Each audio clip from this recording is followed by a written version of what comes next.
Howdy, PreCal. It is Ms. Kosh. I just realized that the Unit 3 multiple choice question for Mr. Passwater that I made videos for last year wasn't the entire Unit 3. And so my videos stop a little soon. And so I just printed out this stuff, and I know the AP exam is hours away, not days away, but I thought I would see what I could make before the tardy bell ring, or not the tardy bell, but the end of the school day. So I think I had gotten to about number 60 before.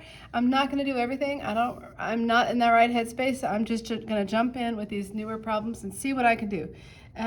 Okay, so with something like this, they're telling us it's a sine curve. We have the point 3, -1, we have 7, 3, and so I can see, let's say they represent a minimum and a maximum value respectively on the graph.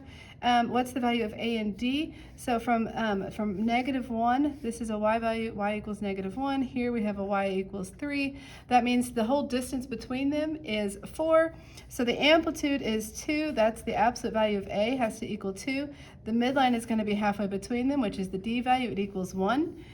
So we can eliminate these that had A equals 4 and 2. Okay, and we just said that the D value was 1. So there you go.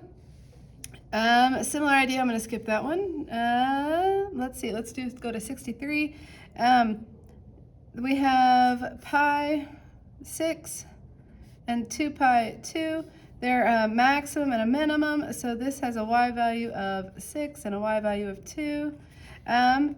Represent a minimum maximum respectively. What are the values of B and D? Okay, so the D value is going to be halfway between them. That's 4, so let's get rid of that.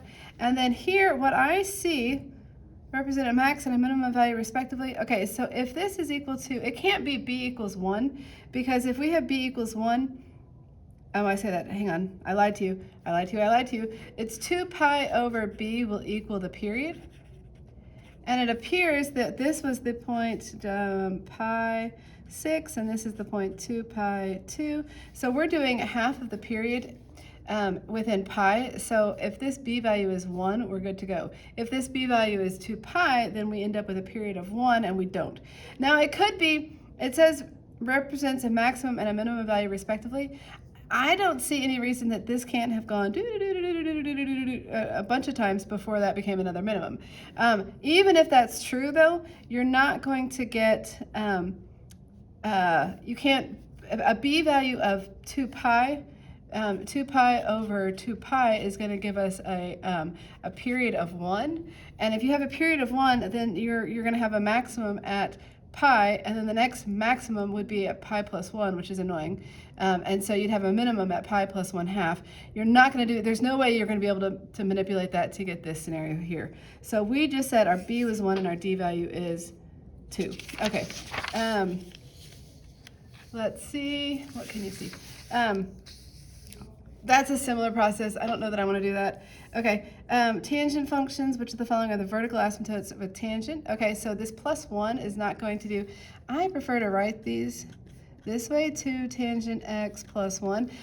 This has done nothing to change our asymptotes. So we would just say x is equal to pi over 2 plus pi k.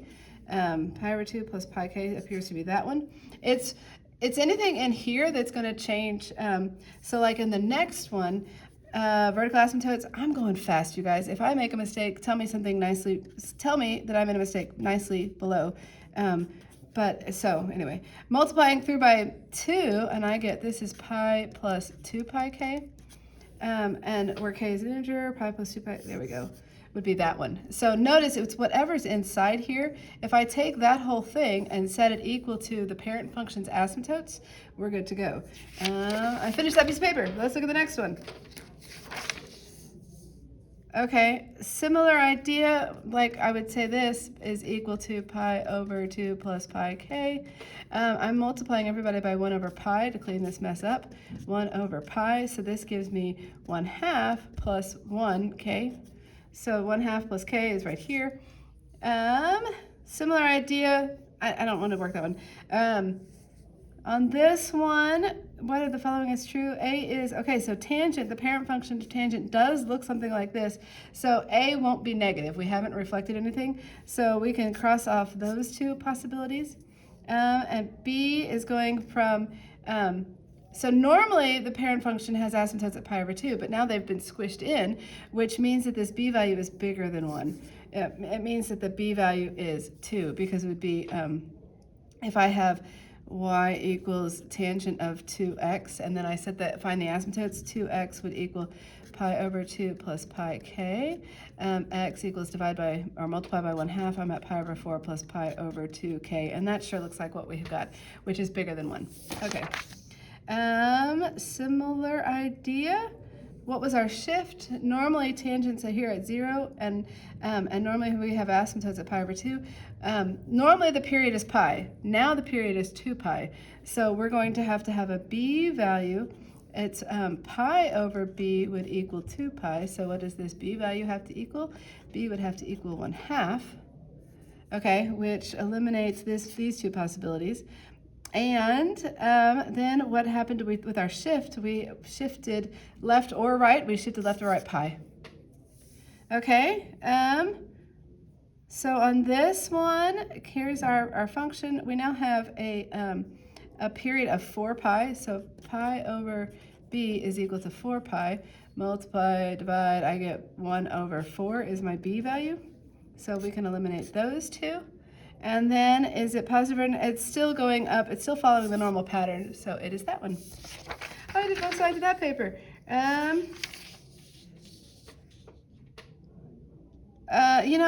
Okay, well, this one, now this is what happens when you have a negative with tangent. So we can eliminate those two. And then I can see that this period is now 8 pi, which tells me I'm going to have a 1/8 right in there, because refer back to the previous two. This one, I have an asymptote. My period is now pi over 2, so pi over b equals pi over 2. My b value has to be 2.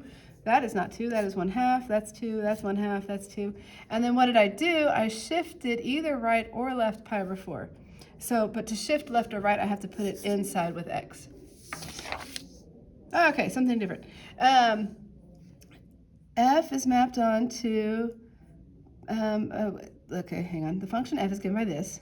The graph of f is mapped onto the graph of g in the same by a vertical dilation of the graph of f by a factor of 4. A vertical dilation by a factor of 4. Which of the following is an expression? Oh, this is annoying. Okay, hang on. F is mapped onto g by vertical dilation of the graph. A vertical dilation by the graph of f is going to be 4 times. So I think it's going to be this one, B, but you know what? I printed out their answer key, and 74, they say A. Oh. Why wouldn't it map on by vertical dilation by a graph? 74, they say A. Well, looks like I'm wrong. How do I want to...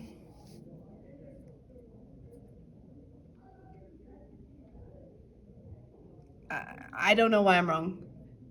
Comment down below. Maybe they, I think they're saying, I don't like these I like to transform parent functions. I don't really like to transform not parent functions. So this graph, I would say when you do a vertical dilation, you're gonna pull the, because what's happening here is that our graph is shifted down, so our inflection point is now down 1, and we've changed our period. And so I think if you do a vertical dilation of this, I think everything is getting pulled away. So I would not say -1. I think this graph has a vertical dilation by, if the whole thing has a vertical dilation, everything is moving away from the x-axis. So comment down below if you know more about this problem than I do. Okay. We're going to keep going. I'm still making a net positive in the world by doing these problems. Okay, a vertical translation. So by a vertical translation by pi units, I think we're going to take the whole graph and shift up. Yes, because a horizontal, it's not a horizontal translation, it's a vertical translation. So we're going to go up pi. Is that what they say? Let's make sure I'm on the, they said 75 is A. So do I. Okay. This one, we're going to do a horizontal translation by pi over 2. So if we're going to, a horizontal dilation, I lied, a horizontal translation by pi over 2 means that I'm moving into the right, which means I need to have a negative here. And so did anything else change? No, I think we have, oh wait, let's double check. Yes, and this needs to be factored out. Always, always, always factor out the vertical stretch. Let's make sure 76B. Okay, we're good. Now I'm questioning everything I know to be true, good, and holy. Okay. The map is a horizontal dilation. A horizontal dilation by a factor of 5 means we're going to have a 1/5 in here. And so it's this 77D. Okay, I'm still good, you guys. Oh my goodness, oh my goodness. Okay. Inverse trig arc sine. What input values in the domain lead an output value of that? Oh, okay. So this arc cosine of root 2 over 2. Arc cosine has to live in quadrants 1 and 2. Root 2 over 2 is going to be pi over 4. Okay, so what do I need to put in here so that I get an output value of pi over 4? It's also root 2 over 2. Okay. Which input values in the domain of this, and this is in the domain of that. If you remember, the domain of arc sine is -1 to 1. This is between -1 and 1. What values yield an output value of this? Okay, so 2 arc cosine, or cosine to the -1 of root 3x is equal to pi over 2. I'm going to divide both sides by 2 or multiply by 1/4. I have inverse cosine of root 3x is equal to, and that looks like it's under the radical, equal to pi over 4. Take the cosine of both sides. I have root 3x is equal to, and cosine of, my brain just stopped, cosine of pi over 4 is root 2 over 2. Let's square both sides, 3x. Root 2 squared is 2, 2 squared is 4, so that's 1/2, multiply by 1/3, so I have x is equal to, it was 1/2, it's going to be multiplied by 1/3 to get rid of that, and so x equals 1/6. Is that a possibility? It sure is. Okay, this one feels very similar. So far, all of these remind me of FRQ4. They feel very similar to usually the last problem on FRQ4. Excuse me. Let's do which yields an output value. Okay, I did an arc sine, I did an arc cosine.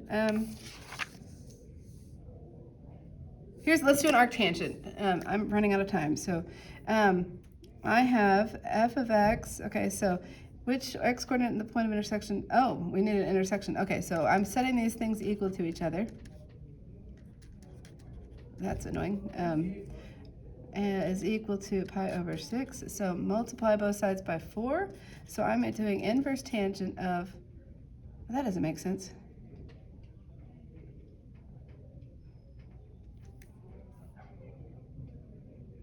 My inverse tangent, yes it does, yes it does. Okay, sorry. And when I multiply by 4, I get 4 pi over 6, which is 2 pi over 3. And now I take the tangent of 2 pi over 3. Is this inside my domain? The domain of inverse tangent is all reals. Its range is, okay, so let's see. Tangent of this, x root 3 is going to be equal to tangent of 2 pi over 3, I think unit circle. On the unit circle here, we're looking at the slope. This has got a negative and it's steep, so it's a negative root 3. Divide both sides by root 3, and I get -1. Is that an answer choice? It is. Let's make sure I'm right, because 84C, I was right. Oh, okay. What are the values where cosine? Okay, so on this one, you have to factor. Do not try and just simplify that or divide through by cosine. You will lose answers. So you have cosine squared theta is plus cosine theta is equal to 0. And now, what should we do? It starts with an F and ends in actor. We're going to factor this out. If you just try and divide through by cosine, you will lose answers. And cosine of theta equals 0, or cosine of theta equals -1. When does cosine equal 0? Here and here. When does cosine equal -1? Here I see pi over 2, pi, and 3 pi over 2. Pi over 2, pi, and 3 pi over 2. Well, there we go. Similar idea here. This is where, ladies and gentlemen, you have to practice my cheer. So I've made everybody go square root, plus minus. If you don't know what I'm talking about, search up the cheer. I know we did a video during COVID with some former students. So divide by 2, multiply by 1/2, that's 3/4. Square root, plus minus, and I get sine of theta is equal to plus or minus root 3 over 2, which is, on my unit circle, sine is going to be root 3 over 2 here, negative root 3 over 2 here. So this is pi over 3, the pi over 3 family. And here we go. Oh, I did that side. Okay. This equation is too easy. I don't want to do that. Too easy, too easy, too easy. Okay, we can look at this one. I mean, they're not, anyway, sorry. Sine of 2 theta is equal to 1. Where does sine equal 1? Sine's the y value, so it equals 1 at pi over 2. So that means 2 theta equals pi over 2 plus pi k. That finds all of them. Okay, so now I have to multiply everybody by 1/2, divide by 2, and I get pi over 4 plus pi over 2k. And so now, I lied. I was like, this is not right. Okay, it's plus 2 pi k. Did you catch my mistake before I did? If so, very good. And so that's not it, but it's pi over 4 plus pi k, so it's going to be pi over 4 and 5 pi over 4. Okay, don't forget square root, plus minus. This is going to give us all of the, I can see what's happening here. This gives me sine of theta is equal to plus or minus the square root of 1/2 ends up being root 2 over 2 when you rationalize the denominator, so that's the pi over 4 family. Intersection, we'd set those things equal. Okay, let's see, point of intersection. Oh, and I need to stop this video for now. We'll see if I make another one. All right, good luck, go practice, like, subscribe, comment.